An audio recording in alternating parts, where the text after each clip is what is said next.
If only you had Sarah's ambition, we wouldn't worry about you. The words drifted over the risotto, landing softly between the crystal wine glasses and the flickering candles. My mother Christina sighed as she said them, a delicate, practiced exhale that suggested she was the one carrying a burden, not inflicting one. Across the table, my sister Sarah laughed, scrolling through her phone, barely registering the insult. "She's just focused," Mom Sarah murmured without looking up. "Not everyone is cut out for the spotlight." I looked down at my plate. The antique silver fork felt heavy in my hand. Under the table, my phone buzzed a confirmation notification. The transfer had gone through. $2,350. My monthly contribution to the family mortgage. A payment I had made faithfully for 42 months. I didn't scream. I didn't throw my wine. I didn't even argue. Instead, I unlocked my phone. I opened my banking app. I scrolled past the transfer success notification to the scheduled payments tab. My finger hovered over the edit button for a fraction of a second. Then I tapped delete. A small pop-up asked me to confirm. "Are you sure you want to cancel this recurring transaction?" I tapped yes. The screen refreshed. No upcoming payments scheduled. I locked my phone and placed it face down on the linen tablecloth. I took a sip of the Pinot Noir my father had opened, a bottle I knew I had paid for. It tasted like copper and finality. "You're right," I said quietly. "I'm done worrying. Drop a comment and let me know where you're listening from and what time it is for you right now. Have you ever been the invisible wallet in your family? I'd love to know who's part of our community." The drive back to my apartment was silent. No radio. No podcasts. Just the hum of the tires on the asphalt and the cold, hard math running through my head. I let myself into my rental. It was a cramped one-bedroom on the outskirts of the city, the kind of place where the heating rattled and the windows drafted in the winter. I stood in the middle of the living room, leaving the lights off, letting the street lamps outside cut shapes across the floor. I walked over to my desk and opened my laptop. The screen glowed blue in the dark, illuminating the spreadsheet I had kept hidden for 3.5 years. Column A, date. Column B, amount. I scrolled to the bottom. The sum was bolded, $98,500. I stared at that number. 98,000. That wasn't just money. That was a down payment on a condo. That was a master's degree. That was a decade of travel I had never taken. For 42 months, I had sent $2,350 to my parents. Every single month. Like clockwork. Like a tax for existing. People always ask why. Why would a smart woman, a data analyst who finds discrepancies for a living, let herself be bled dry for so long? Why didn't I stop at the first insult? Why didn't I stop when I saw my sister Sarah buying designer handbags while I was buying generic brand pasta? In economics, there is a concept called the sunk cost fallacy. It's the trap where you keep investing in a failing project simply because you've already put so much into it. You tell yourself, "I can't walk away now. I've already spent too much. If I just invest a little more, it will finally turn a profit." That's what I was doing.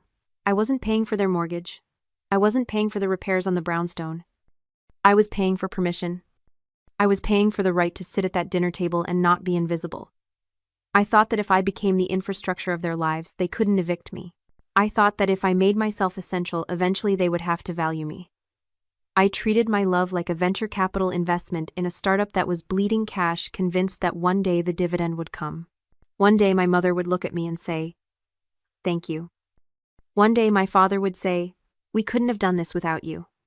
I was waiting for the ROI on my own family. But tonight, as the cursor blinked on the spreadsheet, I finally admitted the truth. There was no dividend coming, there was no profit share. My parents weren't a struggling startup. They were a Ponzi scheme. They were taking my capital and paying out dividends of adoration to Sarah, the golden child, who had never invested a dime. I sat there for a long time, the blue light stinging my eyes. I realized I had been buying a ticket to a show that I wasn't even allowed to watch. I was the producer funding the entire production, while Sarah stood center stage taking the bows. And tonight they had looked me in the eye and told me I lacked ambition. Me. The one funding their lifestyle. I felt a laugh bubble up in my throat. It was dry and sharp. Ambition. They wanted ambition. Fine. I closed the laptop. I didn't go to bed. I didn't cry into my pillow. I went to the closet and pulled out a suitcase. I opened it on the floor. I started with the books, then the clothes, then the few framed photos I had on the shelf. I moved with the precision of a machine. Fold, stack, pack. This wasn't a tantrum. I wasn't running away. I was liquidating my assets. I was closing a division that had been operating at a loss for decades. I worked through the night. By the time the sun began to turn the sky gray over the city, my apartment was nothing but boxes. I stood by the window looking out at the skyline. I felt lighter than I had in years. The anchor was gone. The debt was cleared. I was technically homeless, emotionally bankrupt, and alone. But for the first time in my life, I was solvent. The first of the month arrived on a Tuesday. I sat in my new office, a corner suite on the 24th floor of a glass tower in the Seaport District. Below me, the harbor was a slate of gray steel dotted with white boats. The view was expansive, expensive, and cold. Exactly what I needed. At 9 in the morning, my phone buzzed. It wasn't a text. It was a notification from my bank app. Scheduled. Transfer failed. I smiled, took a sip of my espresso, and went back to my data visualization dashboard. 5 minutes later, the text started. First, my father. Savannah, did you change banks? The transfer didn't come through. 10 minutes later, my mother. Your father is trying to pay the landscapers. Please check your account, sweetie. It must be a glitch. I didn't reply. I didn't even open the messages. I let them pile up on the lock screen like junk mail. By noon, the tone had shifted. Mother, this isn't funny. Sarah is trying to coordinate the caterers for next month and we need to clear these invoices. Call me immediately. Sarah, hey mom, says you're ghosting them. Seriously, I'm in a meeting with Vogue right now. I don't have time for your drama. Just fix it. I put my phone on Do Not Disturb and focused on my work. I was building a predictive model for a fintech client analyzing patterns of fraudulent spending. It was soothing work. The numbers didn't lie. They didn't gaslight, they just revealed the truth in black and white. That evening I stood on my balcony, the wind whipping my hair around my face. I felt like I was standing in the eye of a hurricane. Behind me in my old life, the storm was raging. My parents were panicking not because they missed me, but because their infrastructure was collapsing. Without my monthly injection of capital, the leaks in their lifestyle were starting to show. But here in my glass fortress, it was quiet. I had used the money I saved the first 3 months of mortgage payments I hadn't sent to secure this lease. It was expensive, yes.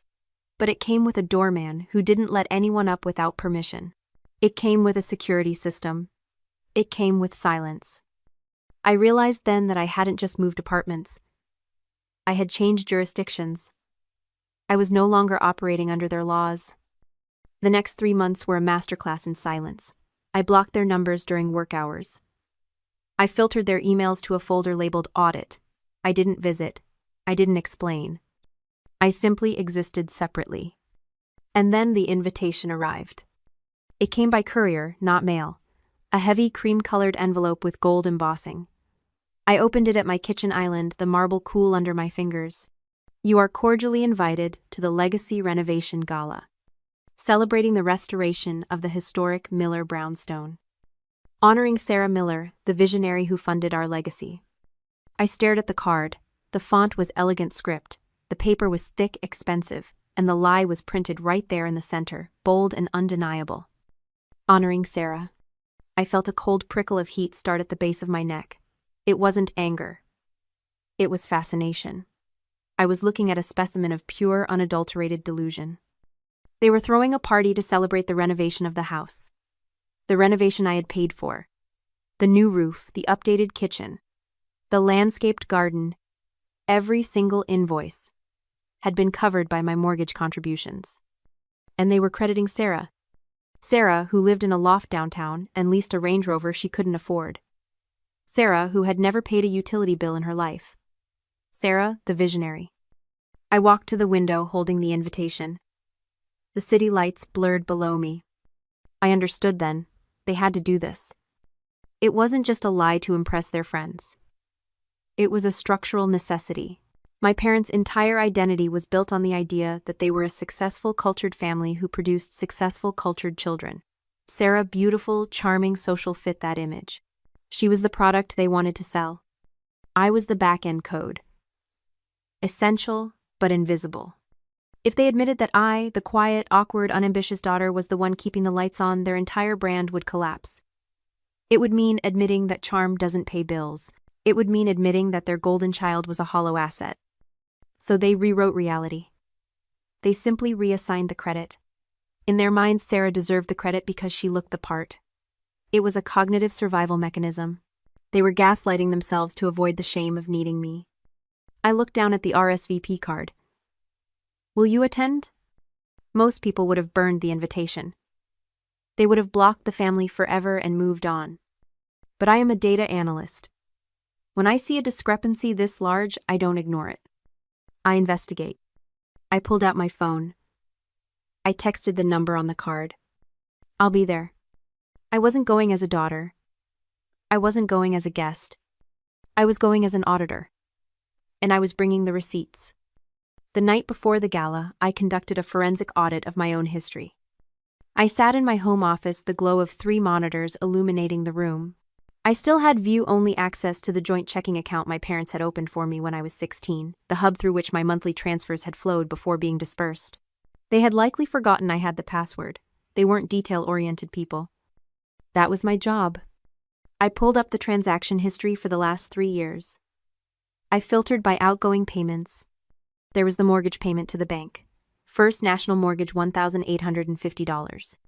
I frowned. I stopped typing. $1,850. I had been sending $2,350. I leaned back in my chair, the ergonomic mesh cool against my spine. $500. Every single month. For 42 months. That was a $21,000 discrepancy. Where did it go? I traced the surplus. Every month, on the third 2 days after my deposit hit, there was a secondary transfer. Zelle to SPR Ventures. I typed SPR Ventures into the Massachusetts Business Registry database. Entity name Sarah's PR, Ventures LLC. Registered agent Sarah Miller. Principal office 420 State Street Loft. 4B. The room went silent. The hum of the refrigerator seemed to stop. They hadn't just overcharged me. They hadn't just skimmed off the top for groceries or utilities. They had taxed me. My parents had levied a usage fee on my existence and funneled it directly into Sarah's startup capital. I wasn't just paying for the roof over their heads. I was paying for the lease on Sarah's downtown loft. I was paying for her website hosting. I was paying for the latte art she posted on Instagram. I had been the angel investor for a sister who treated me like a bad intern. I felt a laugh claw its way up my throat, jagged and dark. It made perfect sense. In their ecosystem, resources flowed from the worker me to the talent Sarah. I was the extraction colony. She was the empire. They didn't see it as theft. They probably saw it as wealth redistribution within the family unit. I didn't need the money. I didn't have a brand to build. Sarah did. I looked at the invitation on my desk. Honoring the visionary. Okay, I whispered to the empty room. Let's look at the vision. I didn't go to sleep. Instead, I opened a new terminal window. I knew the venue they rented, the Harborview Loft. I knew the AV company they hired. Because Sarah had tagged them in a pre-event hype post 3 days ago. So excited to work with at Lux Audiovisual for the big reveal. I went to Lux Audiovisual's website. I found their client portal. I didn't hack it. I didn't have to. Sarah, in her infinite need for validation, had posted a photo of the tech setup on her story, zooming in on the control tablet.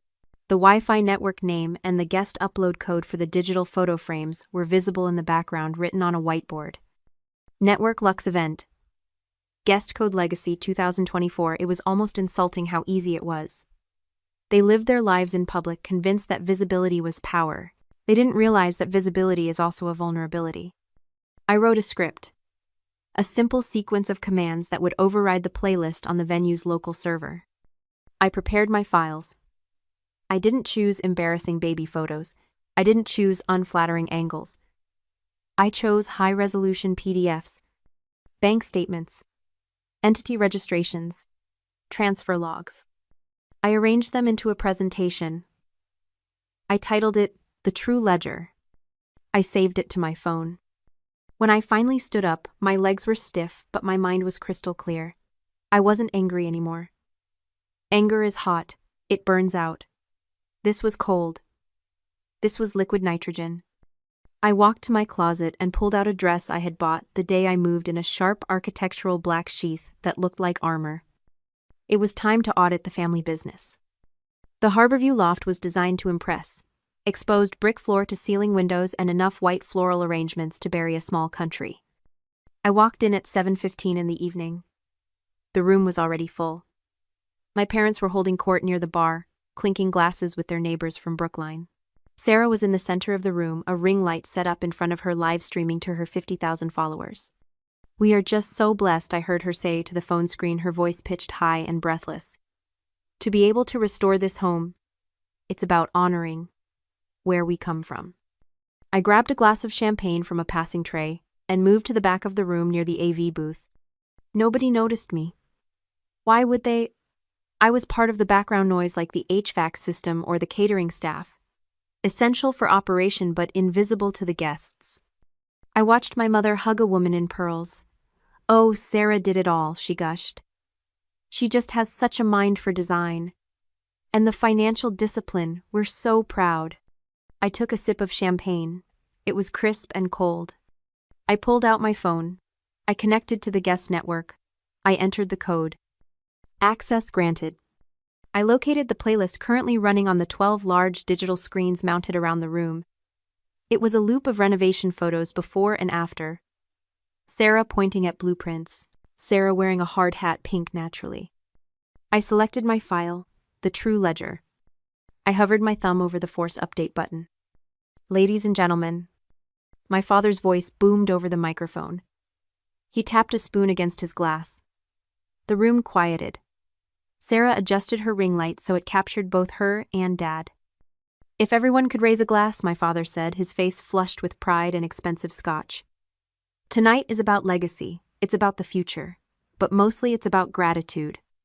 He turned to Sarah. "To my daughter Sarah, who stepped up when things were hard, who used her own success to secure our family's history. To the visionary who funded this legacy." To Sarah, the room chorused. Sarah beamed, blowing a kiss to the camera phone, streaming live to the internet. "Thank you, Daddy," she squeaked. "I just wanted to give back." I tapped the screen. Execute. The room flickered. On all 12 screens, the photo of Sarah in a hard hat vanished. In its place, a high-contrast black and white bank statement appeared. It was blown up to 60 inches. From Savannah Miller. Amount $2,350. Date January 3rd, 2021. A murmur rippled through the crowd. People squinted. Was this modern art? The screen shifted. Another statement. February, March, April. Then the graph appeared. A bright red bar chart. 2 columns. Column left, Savannah's contribution, $98,500. Column right, Sarah's contribution, $0. The murmur turned into a gasp. Then the kill shot. The screen displayed the transfer log. From Mom and Dad joint account. To SPR Ventures. Amount $500. Mimo Business Starter Fund. Beneath it, I had added a single line of text in bold font: Net loss, Savannah. Net profit, Sarah. The silence in the room was absolute. It was a vacuum. Sarah froze. Her eyes were glued to the screen behind her father. On her phone, the live stream comments were scrolling so fast, they were a blur. Wait, is she stealing from her sister? Look at the receipts. Who is Savannah? My father lowered his glass. He looked at the screen, then at Sarah, then frantically around the room. Turn it off, he hissed at the AV guy. Cut the feed. The AV kid was frantically tapping his console. I can't, it's locked out, someone overrode the system. Sarah lunged for her phone to end the stream, but she fumbled it in her panic. It clattered to the floor camera facing up, still broadcasting the ceiling and the chaos. This is a mistake, my mother shrieked, her social grace disintegrating instantly. This is a hack, someone is trying to sabotage us. I stepped forward from the shadows. I walked into the center of the room, the heels of my boots clicking on the polished concrete floor. It's not a hack, Mom, I said. My voice wasn't loud, but in the dead silence it carried to the rafters. It's an audit. My father whipped around. He looked at me, and for the first time in my life, he didn't look past me. He looked terrified. Savannah, he choked out, what are you doing? I'm balancing the books, I said. I pointed to the screen where the $500 theft was currently glowing in high definition.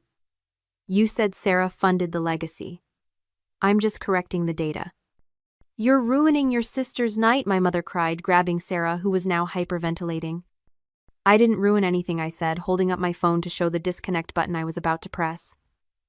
I just made the ledger public. If the truth destroys her reputation, then she didn't have one to begin with. I pressed the button. The screens went black. The room stayed silent. I turned around and walked toward the exit. I didn't run. I didn't look back. I walked past the stunned neighbors, past the horrified clients, past the ruins of their carefully curated lie. I walked out into the cool night air of the seaport, took a deep breath of salt and gasoline, and finally fully exhaled. The fallout wasn't a conversation, it was a liquidation. In the business world, when a company is exposed for fraud, the market correction is swift and brutal. My family experienced a market crash in real time. By the time I woke up the next morning, the clip from the live stream had been shared thousands of times. Sarah's followers, the same ones she had cultivated with curated photos of her renovation, turned on her with the ferocity of a betrayed mob. They didn't hate her because she was broke. They hated her because she was a fraud. The internet loves a success story, but it loves an exposed grifter even more. Within 48 hours, Sarah's company was effectively bankrupt. Her 3 biggest clients dropped her, citing reputational risk. The irony was perfect. She had built a career on managing public perception, and she had just become a PR nightmare. My parents fared no better. The neighbors in Brookline, the ones they had tried so hard to impress with their legacy gala, stopped waving. The country club invites dried up. They were socially insolvent. Their currency had always been their image, and I had just devalued it to zero. 3 days later, my doorman buzzed me. Miss Miller, he said, his voice professional and detached. There is a Mr. and Mrs. Miller in the lobby. They say they're your parents. I looked at the video monitor on my wall. There they were. My father looked older, his shoulders slumped in his expensive coat. My mother was wearing sunglasses indoors, hiding eyes that I knew were red from crying. They looked small. Stripped of their narrative, they were just 2 people who had made bad investments. Do you want me to send them up? The doorman asked. No, I said. I'll speak to them through the intercom. I pressed the button. Savannah. My mother's voice crackled through the speaker, tinny and desperate. Savannah, please let us up. We need to talk. There's nothing to talk about, I said. The data was clear. It was a misunderstanding, she pleaded, clutching her purse like a shield. The money to Sarah. It was a loan. A family loan. We intended to pay you back once the business took off. You humiliated your sister for nothing. I leaned against the wall, watching their pixelated faces. Even now, in the wreckage of their own making, they were trying to cook the books. They were trying to reclassify theft as a loan after the audit had already closed. Loans have terms, Mom, I said, my voice steady. Loans have repayment schedules. Loans have consent. Theft has consequences. We're family, my father barked, trying to summon his old authority, but it fell flat against the steel and glass of my lobby. You don't treat family like a hostile takeover. I didn't take anything over, I replied. I just audited the books, and I found that the family business is insolvent. Savannah, please, my mother sobbed. We can fix this. We can start over. We just need... I already have, I said. I'm liquidating my emotional assets. I'm closing the account. Savannah. I released the button. The line went dead. I watched on the monitor as they stood there for a moment, confused, waiting for a response that wasn't coming. Then slowly they turned and walked out the revolving doors back into the cold reality they had tried so hard to avoid. I turned away from the screen and walked out onto my balcony. The air was crisp, smelling of salt and winter. Below me, the ships moved silently in the harbor, carrying cargo to distant places. The city hummed with the sound of commerce, of things being built and sold. I opened my laptop one last time. I pulled up the spreadsheet, the one that had documented every dollar, every slight, every moment of neglect. The invisible ledger I had carried for years. I didn't need it anymore. The debt was cleared. I selected all. Delete. I opened a new tab. I navigated to the website of a scholarship fund for first-generation college students, kids who didn't have a safety net, who had to be their own infrastructure. I set up a recurring monthly transfer, $2,350. It wasn't a tax this time, it was an investment. An investment in resilience. An investment in the future. I closed the laptop. I sat back and looked at the horizon. For the first time in my life, the ledger was balanced. My net worth wasn't just in the bank. It was right here in the silence, in the peace, in the absolute certainty that I was finally truly free.